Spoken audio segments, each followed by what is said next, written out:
Hello दोस्तों, स्वागत है सभी का आपका चैनल बेसिक नॉलेज में। दोस्तों आज का वीडियो आप सभी के लिए बहुत ही महत्वपूर्ण होने वाला है। जी हाँ दोस्तों, क्योंकि आज में हम लोग टॉप सब्जेक्टिव क्वेश्चन देखने वाले हैं, जिसके आप लोग एग्जाम में यानी कि प्रबल संभावना है। बहुत ही महत्वपूर्ण सवाल है और ये देखिए आप लोगों का सब्जेक्टिव उत्तर पूछते हुए इस प्रकार से रहेगा, जिसमें आप लोग रोल कोड सब कुछ भरना पड़ेगा।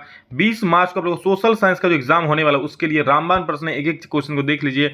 अगर इसमें से इस टॉपिक में सवाल आएंगे तो इसी में से आएंगे, तो वीडियो को पूरा ध्यान से देखिएगा, एक भी सवाल इस टॉपिक से नहीं छूटेगा। चलिए देखते हैं क्या सवाल है और उसको आप लोग कैसे जवाब दोगे। देखिए समझ लो, रटना मना है, ठीक है, क्योंकि मैं समझा देता हूँ, समझ लो ताकि एग्जाम में जाके बिल्कुल दिल धुआं धुआं कर दो। चलो देखते हैं क्या क्या सवाल है। और चैनल पर पहली बार सब्सक्राइब जरूर कर लेना। जी हाँ, सब्सक्राइब तो एकदम याद से कर लेता ताकि हर वीडियो को आप लोग देख पाओ, क्योंकि बहुत वीडियोस आ जाएंगे आप लोग एग्जाम के रिलेटेड और उसको पढ़ के एग्जाम में जाकर बहुत अच्छा नंबर आएगा। तो दोस्तों सबसे पहला सवाल है, रक्त और लौह नीति सब क्या समझते हैं। आप लोग जानते हैं रक्त और लौह नीति किसने दिया, ठीक है, कमेंट करके बोलना किसने दिया। और दोस्तों रक्त और लौह नीति क्या समझते हैं, देखो रक्त और लौह नीति का अर्थ शत्रुओं के प्रति क्रूर होना। देखिए रक्त और लौह, रक्त मतलब क्या, पूरा खून लाल रक्त होता है, लौह मतलब लोहे जैसा टक्कर, ठीक है।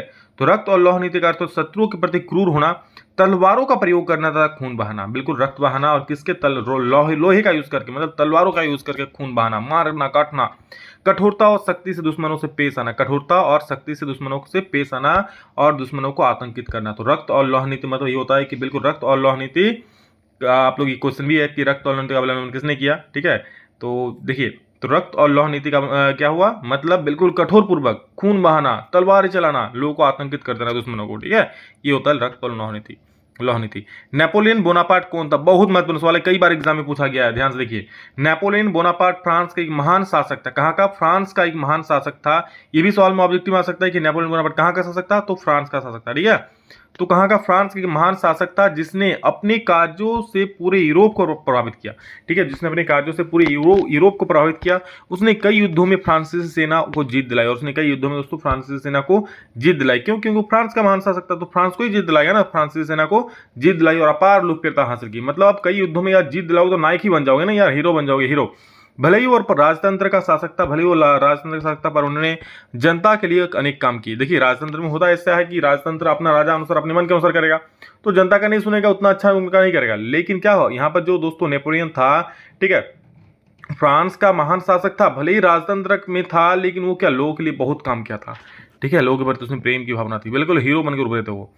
पिकेटिंग क्या है, तो देखो प्रदर्शन या विरोध का एक ऐसा तरीका, पिकेटिंग क्या है, तो प्रदर्शन या विरोध का दोस्तों एक ऐसा तरीका जिसमें किसी दुकान या फैक्ट्री या दफ्तर के भीतर जाने का रास्ता रोक दिया जाता था, उसे पिकेटिंग कहते हैं। मतलब क्या बोल रहा है कि मतलब किसी चीज का विरोध कर रहे हो आप लोग, तो बिल्कुल कोई दुकान है तो उससे बिल्कुल पिकेटिंग कर देना, मतलब हुड़का जाम कर देना, उसके गेट के सामने खड़े हो जाना, किसी को अंदर बाहर मत होने देना। तो ये दोस्तों हो गया पिकेटिंग, समझ रहे हैं। ये प्रदर्शन या विरोध का एक ऐसा तरीका होता है जिसमें किसी दुकान, फैक्ट्री या दफ्तर के भीतर जाने का रास्ता रोक दिया जाता था, उसे पिकेटिंग कहते हैं, ठीक है। अगला सवाल है, गिरमिटिया मजदूर क्या है, गिरमिटिया। तो देखिए औपनिवेशिक शासन के दौरान बहुत सारे लोगों को काम करने के लिए फ्रीजी गायना, ये छोड़ो, बहुत सारे लोगों को काम करने के लिए वेस्ट इंडीज जैसे दूसरे देशों में ले जाया गया, ठीक है। बहुत सारे लोगों को काम करने के लिए दोस्तों यहाँ पर क्या, वेस्ट इंडीज जैसे लोग दूसरे देशों में ले गया था, जिन्हें बाद में गिरमिटिया मजदूर कहा जाने लगा। कौन मजदूर, गिरमिटिया मजदूर। जिसको मतलब कहाँ, वेस्ट इंडीज जैसे देशों में ले जा रहा था हम लोग देश से, तो उन्हें गिरमिटिया मजदूर कहा जाता था। दोस्तों गिरमिटिया मजदूर नाम ऐसे पड़ा ना कि उन लोगों से एग्रीमेंट करता था, तो जो मजदूर होते तो पढ़े लिखे होते नहीं थे, ठीक है, तो एग्रीमेंट को गिरमिट बोलता होगा, तो जिससे दोस्तों गिरमिटिया का नाम पड़ गया, समझ गए। अगला सवाल है दोस्तों, उदारवाद से आप क्या समझते हो। देखो उदारवाद का अर्थ यहीं पे आंसर दिया गया, उदारवाद का अर्थ आजादी या स्वतंत्रता होता है। उदारवाद मतलब क्या होता है, आजादी या स्वतंत्रता। यह एक ऐसी विचारधारा है जो सत्ता का विकेंद्रीकरण का विरोध करती है तथा लोगों के सत्ता के केंद्रीकरण का विरोध करता है, लोगों के स्वतंत्रता का समर्थन करता है। मतलब सत्ता का केंद्रीकरण मतलब क्या, सारा सत्ता किसी एक आदमी के पास आ जाएगा, अब वो क्या होगा, उसका जो मन चाहेगा वो करेगा, लेकिन जो उदारवाद होता है वो इसका विरोध करता है, समझ गए। अगला सवाल है, भारत छोड़ो आंदोलन का संक्षिप्त टिप्पणी लिखिए। तो देखो भारत छोड़ो आंदोलन क्या है और इस पर टिप्पणी हम लोग कैसे लिखते हैं। तो भारत छोड़ो आंदोलन महात्मा गांधी जी द्वारा चलाए जाने वाला अंतिम बड़ा आंदोलन था। इसमें उन्होंने अंग्रेजों को पूरी तरह से भारत छोड़ने पर जोर दिया, और ये किसके द्वारा चलाया गया था, महात्मा गांधी जी के द्वारा भारत छोड़ो आंदोलन चलाया गया था, जिसमें उन्हें अंग्रेजों को बिल्कुल हमारा देश छोड़ने पर मजबूर कर दिया था। 14 जुलाई 1942 को, कब, 14 जुलाई 1942 को वर्धा में कांग्रेस कार्य समिति ने ऐतिहासिक भारत छोड़ो आंदोलन पारित किया, प्रस्ताव किया। ये डेट याद रखना, 14 जुलाई 1942 को दोस्तों वर्धा में कांग्रेस कार्य समिति ने भारत छोड़ो आंदोलन प्रस्तावित किया, जिसमें सत्ता का भारतीयों को तत्काल हस्तांतरण एवं भारत छोड़ने की मांग की गई। और इस भारत छोड़ो आंदोलन का प्रस्ताव क्या था कि तत्काल आप लोग भारत को छोड़ दीजिए और सत्ता का हस्तांतरण कर दीजिए, मतलब जो आप लोग अपने हाथ में शासन व्यवस्था रखे वो भारतीयों पर, हम लोगों पर दे दीजिए, ठीक है, एवं भारत छोड़ने की मांग की गई।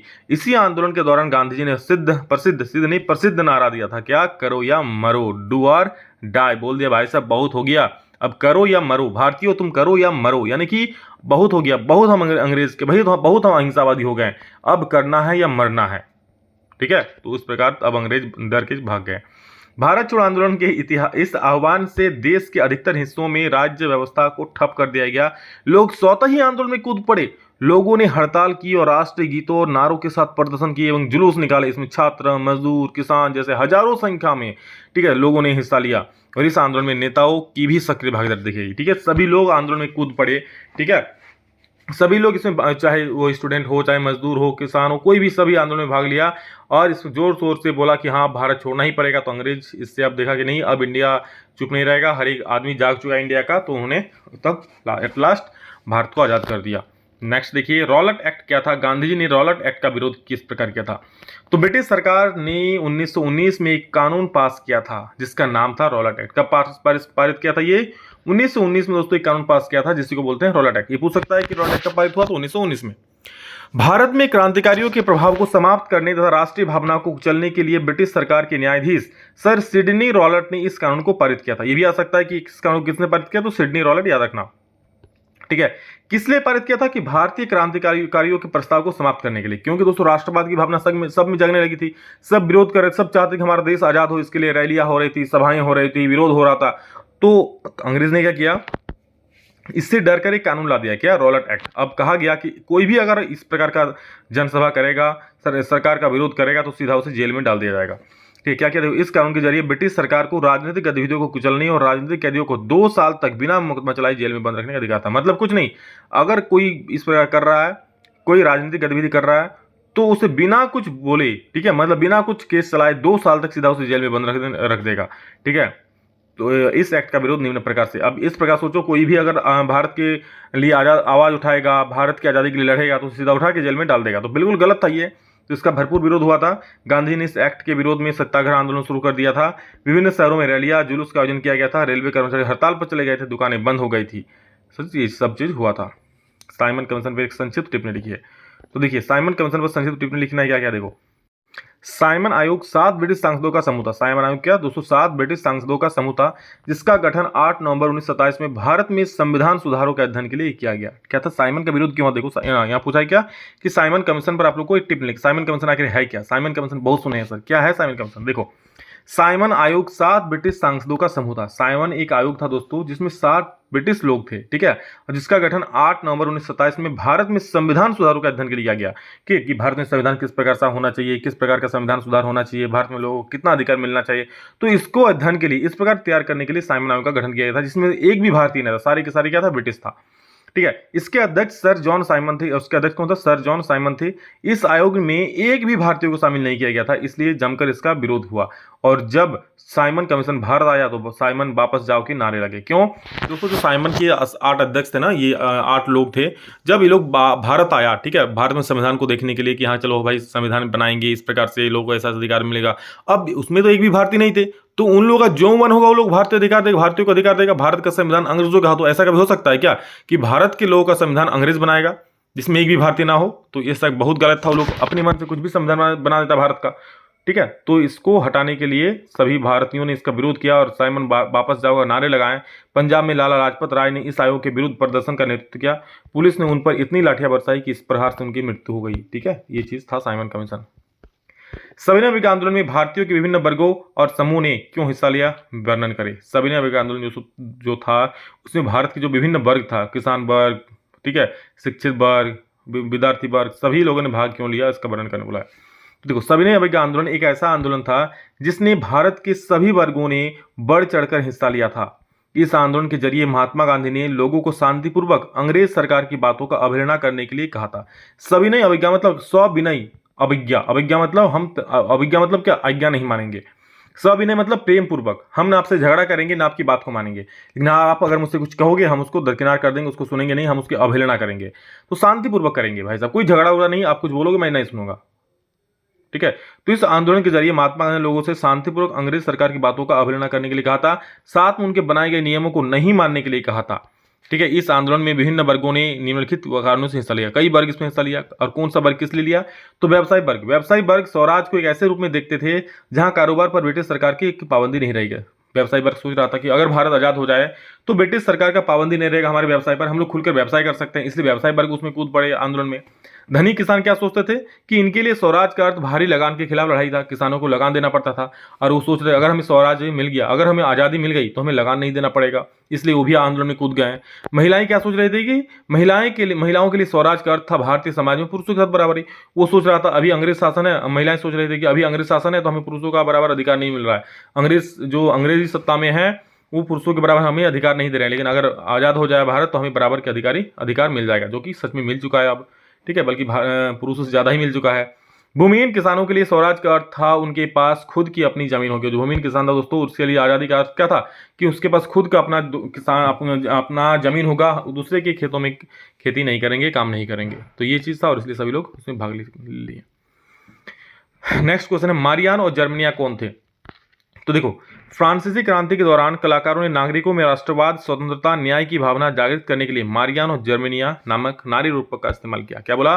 फ्रांसीसी क्रांतिकारियों के दौरान दोस्तों, क्रांति के दौरान जो कलाकार थे, ठीक है, उनमें लोगों में क्या राष्ट्रवाद की भावना जगाने के लिए, न्याय की भावना जगाने के लिए मारियान और जर्मनिया नारी रूपक का इस्तेमाल किया गया। जैसे भारत माता, जैसे जब भी बोलते हैं ना भारत माता की जय, एक अलग ही राष्ट्र भावना जगती है ना, हम लोग का क्या भारत माता है, उसी प्रकार दोस्तों वहां पर क्या मारियान और जर्मनिया थी, समझ रहे हो, मतलब कि नारी रूपक थी। जैसे हम लोग का रूपक क्या भारत माता, उस प्रकार से नाम सुनकर या अंदर में जोश जुनून जग जाता है। मरियान एक लोकप्रिय ईसाई नाम है। मरियान को लाल टोपी, तिरंगा और कलगी के साथ दिखाई गया, इसकी प्रतिमा जगह जगह लगाई गई। ऐसे लिखना कि मरियान क्या था, एक लोकप्रिय ईसाई नाम था, और मरियान को लाल टोपी, तिरंगा और कलगी के साथ, ठीक है, लाल टोपी पहना हुआ, तिरंगा, ठीक है, और टोपी के साथ दिखाई गया, इसकी प्रतिमा जगह जगह लगाई। तो उसका जो प्रतिमा दोस्तों हर जगह लगा दिया गया था ताकि लोग उसको देखें और उसके अंदर राष्ट्रवाद की जो भावना है वो जागृत हो सके, ठीक है। तथा सिक्कों और पोस्टकार्ड में छापी गई, और दोस्तों जो मारियान का चित्र था वो सिक्कों में, पोस्टकार्ड में छापी गई। इस तरह लोगों में एक राष्ट्रवाद की भावना जागृत हो गई। और जर्मनिया दोस्तों जो है वो जर्मन राष्ट्र का नारी रूपक था। मारियानिया बोल रहे हैं, मरियान फ्रांस का था और जर्मनिया जर्मन की नारी रूपक थी। जर्मनिया को जर्मन राष्ट्र के नारी रूपक के प्रतीक के रूप में इस्तेमाल किया गया। जर्मनिया के एक हाथ पर तलवार धारण करती थी और माथे पर बलुत वृक्ष के पत्तों का मुकुट था। ये भी सवाल आ सकता है कि जर्मनिया के माथे पर कौन सा वृक्ष का मुकुट था, तो बलुत वृक्ष के पत्तों का मुकुट था, जो कि वीरता का प्रतीक था। तो ये थे दोस्तों मारियान और जर्मनिया। मारियान कहाँ की थी? मारियान दोस्तों आप लोग फ्रांस का रूपक था, नारी रूपक, और जर्मनिया जर्मन की। दोनों दोस्तों लोगों में देश भावना जगाने के लिए चित्रकार ने ऐसा रूपक गढ़ा था, समझ रहे हो। पूना पैक्ट पर संक्षिप्त टिप्पणी लिखना है। देखिए, अंबेडकर का मानना था कि दलित वर्ग की समस्याओं का समाधान तथा उनके सामाजिक कमजोरी का निवारण केवल राजनीतिक सशक्तिकरण के द्वारा ही किया जा सकता है। दोस्तों अब आप लोग टाइम दे सकते हो, 11:35 रात के बज रहे हैं, आप लोगों के लिए वीडियो रिकॉर्ड हो रहा है, इसलिए मैं जितना मेहनत कर रहा हूँ मेरे से दोगुना मेहनत आप लोग करो, एग्जाम बहुत बढ़िया जाएगा। अंबेडकर का मानना क्या था कि दलित वर्ग की समस्याओं का समाधान तथा उनके सामाजिक कमजोरियों का निवारण केवल राजनीतिक सशक्तिकरण के द्वारा ही किया जा सकता था। अंबेडकर ये दोस्तों मानते थे कि दलित वर्ग अभी पीछे है, तो इनको आगे कैसे लाया जा सकता है, उनका सामाजिक कमजोरियों का जो निवारण था केवल राजनीतिक सशक्तिकरण के द्वारा ही किया जा सकता है। इसलिए इन्होंने दलित के लिए अलग निर्वाचन क्षेत्रों की मांग की। मतलब दोस्तों वो क्या चाहता था कि दलित के लिए अलग सा निर्वाचन क्षेत्र हो जाए जिसमें दलित लोग वोट देंगे, ठीक है, उसमें कोई आम दूसरा लोग नहीं, उसका वोटिंग बिल्कुल अलग होगा। मतलब जैसे मान लो कोई एक आदमी नेता खड़ा हुआ, दलित लोग इसको वोट नहीं देंगे। दलित लोग, अगर कोई दलित खड़ा हुआ है तो जो दलित एरिया है वहां पर सिर्फ दलित ही खड़ा हो सकते हैं, वहां पर कोई दूसरा और खड़ा नहीं हो सकता है, वहां सिर्फ दलित लोग ही वोट देंगे उसको। इस प्रकार का अलग निर्वाचन क्षेत्र की मांग की थी। जब ब्रिटिश सरकार ने अंबेडकर जी की बात मान ली तो गांधी जी क्या हुआ, बिल्कुल आमरण अनशन पर बैठ गए। गांधी जी को बड़ा बुरा लग गया, वो जाके आमरण अनशन पर बैठ गए। बोला भैया, क्योंकि महात्मा गांधी जो विरोध में थे, बैठ गए क्योंकि महात्मा गांधी क्या था, इसके विरोध में थे। गांधी जी ने बोला भाई साहब जब तक आप इसको वापस नहीं लोगे तब तक मैं भूखा मर जाऊंगा, ठीक है, तो मतलब तब तक मैं कुछ नहीं करूंगा, बिल्कुल बैठा रहूंगा, कुछ खाऊंगा ना पीऊंगा, कुछ नहीं। आमरण अनशन पर बैठ गया। आखिरकार अंबेडकर जी ने गांधी जी की राय मान ली। तो अंबेडकर जी तो एक भारतीय ही थे, उनको बड़ा बुरा लगा गांधी जी को ऐसा देखकर, तो उन्होंने आखिरकार गांधी जी की बात मान ली। देखिए गांधी जी ने ऐसा क्यों ऐसा विरोध क्यों कर रहे थे, क्योंकि वो सोच रहे थे कि भारत एकता अगर रहना होगा, एक मतलब भारत में अगर एकता चाहिए तो इस प्रकार का जो अलग निर्वाचन क्षेत्र वो नहीं हो सकता, क्योंकि इसमें बढ़ जाएगा, भारत टूट जाएगा इसमें, ठीक है। तो महात्मा गांधी इसके विरुद्ध में थे। आखिरकार अम्बेडकर ने गांधी जी की राय मान ली और सितंबर 1932 में पूना पैक्ट पर हस्ताक्षर किए। कब हुआ था पूना पैक्ट? 1932। किसके इसके बीच में? गांधी जी और अम्बेडकर जी के बीच में। इसमें दलित वर्गों को प्रांतीय एवं केंद्रीय विधानसभा परीक्षाओं में आरक्षित सीटें मिल गई। और इसमें क्या हुआ? पूना पैक्ट के जरिए दोस्तों जो दलित वर्ग था, दलित मतलब क्या? दलित जो निचले कास्ट के लोग थे, उन लोगों क्या केंद्रीय विधानसभा परिषदों में आरक्षित सीटें मिल गई कि हाँ इतना परसेंट इन लोगों के वोट में रहेगा। आप लोग देखे होंगे कि अभी भी बहुत दूसरों जगह पर मुखिया जो वहाँ जनरल कास्ट के लोग नहीं खड़ा हो सकते, ठीक है। तो ये आरक्षण मिला हुआ है। तो जो अंबेडकर चाह रहे थे ना कि अलग सा निर्वाचन क्षेत्र ही हो जाए, ठीक है, मतलब ये एरिया सिर्फ दलितों का होगा, यहाँ कोई और बाहरी लोग खड़े नहीं हो सकता है, समझ रहे हो। तो बिल्कुल वैसा ही कुछ किया गया, मतलब 19-20 करके फिर से ये 1932 में पूना पैक्ट लागू किया गया और इसके द्वारा दोस्तों दलितों को अपना आरक्षण दिया गया। अगला सवाल है, काउंट कैमिलो दे काबूर कौन था? इटली के एकीकरण में उनकी क्या भूमिका थी? तो देखो, count Camillo de Cavour Sardinia Piedmont के शासक विक्टर एमुनुएल द्वितीय का मंत्री था। काउंट कैमिलो दे काबूर कौन था? तो काउंट कैमिलो दे काबूर जो सार्डिनिया पिडमाउंट दोस्तों है वहां के शासक जो है इमुनुएल द्वितीय, उनका मंत्री था। काबूर ने इटली के एकीकरण आंदोलन का नेतृत्व किया था। फ्रांस तथा सार्डिनिया पिडमाउंट के बीच कूटनीतिक संधि के पीछे काबूर का हाथ था, ठीक है। जो काबूर था दोस्तों क्या किया? उन्होंने इटली का आंदोलन का नेतृत्व किया था। फ्रांस और सार्डिनिया पिडमाउंट के बीच कूटनीतिक संधि था, उसके पीछे काबूर का ही हाथ था। और इसी संधि की वजह से सार्डिनिया पिडमाउंट ऑस्ट्रिया को पराजित करने में सफल हुआ, ठीक है। और इसी संधि के कारण दोस्तों सार्डिनिया पिडमाउंट जो है वो ऑस्ट्रिया को हरा सका, ठीक है, क्योंकि ऑस्ट्रिया कभी नहीं चाह रहा था कि जर्मनी एकीकृत हो जाए, जर्मनी बोल रहे हैं, इटली एकीकृत हो जाए, ठीक। तो इस कारण दोस्तों और इसी कूटनीतिक संबंध के कारण मतलब ये जो नया क्या बोलते हैं काउंट कैमिलो दी काबूर ने संधि किया, इसी का द्वारे पिडमाउंट ने मतलब सार्डिनिया पिडमाउंट ने ऑस्ट्रिया को हरा दिया। काबूर ऑस्ट्रिया को इटली का सबसे बड़ा दुश्मन मानता था। काबूर क्या देखता था कि ऑस्ट्रिया इटली का सबसे बड़ा दुश्मन है, जब तक इटली मतलब ऑस्ट्रिया रहेगा तब तक इटली एक नहीं हो सकता है, इसलिए उन्होंने उसको लास्ट में हरा दिया। इसलिए उन्होंने ऑस्ट्रिया को हराकर इटली का एकीकरण किया। समझ गए काउंट कैमिलो दी काबूर का कहानी। अगला सवाल है, राष्ट्रवादी संघर्ष में महिलाओं की भूमिका पर संक्षिप्त टिप्पणी लिखिए। तो देखो, राष्ट्रवादी संघर्षों में महिलाओं ने बढ़ चढ़कर भाग लिया, फिर भी उदारवादी लोग आंदोलन के अंदर महिलाओं को राजनीतिक अधिकार ठीक से नहीं दिया जा रहा था। मतलब क्या, राष्ट्रवादी जो आंदोलन हो रहा था दोस्तों, राष्ट्रवादी संघर्ष हो रहा था, वहां पर महिलाएं बढ़ चढ़कर हिस्सा ले रही थी, फिर भी इन्हें महिलाओं को राजनीतिक अधिकार ठीक से नहीं दिया जा रहा था, ठीक है। महिलाओं ने अपने राजनीतिक संगठन स्थापित किए और जब महिलाओं ने देखा कि उन्हें राजनीतिक अधिकार नहीं दिया जा रहा, उनके साथ भेदभाव हो रहा है, तो महिलाओं ने क्या किया? अपना अलग राजनीतिक संगठन बना लिया, ठीक है, स्थापित किया, अखबार शुरू किए, ठीक है, राजनीतिक बैठकों में भाग लेना प्रारंभ कर दिया। जो राजनीतिक बैठक होता था, ठीक है, वो अपने से लोग करते थे और उसमें भाग लेते थे। परिणाम यह हुआ कि महिला अधिकारों के प्रति उदारवादियों तथा शासकों के विचारों में परिवर्तन हुआ, ठीक है, और जिसका परिणाम ये हुआ वो लोग देखे नहीं महिलाएं भी अच्छी भूमिका निभा रहे हैं, ठीक है, तो तब उदारवादियों का मन बदला और शासकों के विचारों में परिवर्तन हुआ और महिलाओं को सामाजिक, आर्थिक तथा राजनीतिक अधिकार दिया गया। पहले अधिकार नहीं दिया गया था, सोच रहा था कि क्या कर लेगा ये लोग, ठीक है, ये लोग क्या कर लेगा, तो फिर बाद में जब दोस्तों पता चले महिलाएं भी अच्छी काम कर रही है, तो उन लोगों को बाद में फिर अधिकार दिया गया। नेक्स्ट क्वेश्चन है, जर्मन एकीकरण की प्रक्रिया का संक्षेप में वर्णन करें। जर्मन एकीकरण की प्रक्रिया देखो क्या है, ये 1848 ईस्वी में जर्मन महासंघ के विभिन्न इलाकों को जोड़कर एक राष्ट्र बनाने के प्रयास के साथ किया गया, मगर राष्ट्र निर्माण की उदारवादी पहल राजशाही और फौज की ताकत ने मिलकर दबा दी थी, ठीक है। अगला सवाल है, जर्मन एकीकरण की प्रक्रिया का संक्षेप में वर्णन करें। तो देखो, जर्मनी की एकीकरण की प्रक्रिया 1848 ईस्वी में जर्मन महासंघ के विभिन्न इलाके को जोड़कर एक राष्ट्र बनाने के प्रयास के साथ किया गया। जर्मन महासंघ के जितने सारे अलग अलग राष्ट्र थे सभी को एक साथ जोड़ करके जर्मनी का एकीकरण का प्रयास किया गया, मगर राष्ट्र निर्माण की उदारवादी पहल राजशाही और फौज ने मिलकर दबा दिया। आगे देखो क्या होता है। फिर दोस्तों इसके पश्चात प्रसा ने जर्मनी एकीकरण के आंदोलन का नेतृत्व संभाला। उसके बाद प्रसा आता है। प्रसा दोस्तों एक देश का ही नाम है उस वक्त, ठीक है, एक मतलब वहां का जर्मनी का एक राष्ट्र है प्रसा। तो इसके पश्चात प्रसा ने जर्मनी के एकीकरण के आंदोलन का नेतृत्व संभाला। उसका प्रमुख मंत्री ऑटोमन बिस्मार्क इस प्रक्रिया का जनक था। जर्मनी एकीकरण का जनक कौन था? ये जो है बिस्मार्क जी थे। इसने प्रसा की सेना और नौकरशाहों की मदद ली। 7 वर्षों के दौरान ऑस्ट्रिया, डेनमार्क और फ्रांस से 3 युद्धों में प्रसा की जीत हुई, ठीक है। जिसको नेतृत्व कौन कर रहा था? इसका नेतृत्व कौन कर रहा था? ऑटोमन बिस्मार्क, ठीक है। उन्हें ऑस्ट्रिया, डेनमार्क और फ्रांस को हराया और एकीकरण की प्रक्रिया पूरी की। ऑस्ट्रिया, डेनमार्क और फ्रांस को हराकर फाइनली जर्मनी एकीकरण पूरा हुआ, जर्मनी एक हुआ। जनवरी 1871 ईस्वी में वर्साई में हुई एक समारोह में प्रसा के राजा विलियम प्रथम जर्मनी का सम्राट घोषित किया गया। इस प्रकार जर्मनी का एकीकरण हुआ 1871 ईस्वी में। ठीक है, इटली के एकीकरण की प्रक्रिया का वर्णन करिए, या फिर ऐसा भी हो सकता है, पूछ सकता है कि इटली के एकीकरण में शासक विक्टर एमोनियल द्वितीय, काउंट कैमिलो दी काबूर और गैरिबाल्डी की क्या भूमिका है। तो देखो, इटली के एकीकरण से पूर्व इटली अनेक राज्यों में विघटित था। ठीक है, यानी कि अनेक अलग अलग राज्यों में टूटा हुआ था। इटली अनेक राज्यों का समूह था। इटली के एकीकरण का सबसे पहला श्रेय ज्यूसेपे मेज़्ज़िनी को जाता है। मतलब इटली पहले बहुत सारे राज्यों में विघटित था। ठीक है, इसका क्या हुआ, इटली एकीकरण का सबसे पहला श्रेय किसका था, ज्यूसेपे मेज़्ज़िनी को जाता है। ये इसे इटली के एकीकरण का जनक भी कहा जाता है। ठीक है, ज्यूसेपे मेज़्ज़िनी ने क्या किया, देखो, ज्यूसेपे मेज़्ज़िनी ने इटली को एकीकृत करने के लिए सबसे ज्यादा प्रयास किया। उसने यंग इटली नामक गुप्त संगठन स्थापित किया।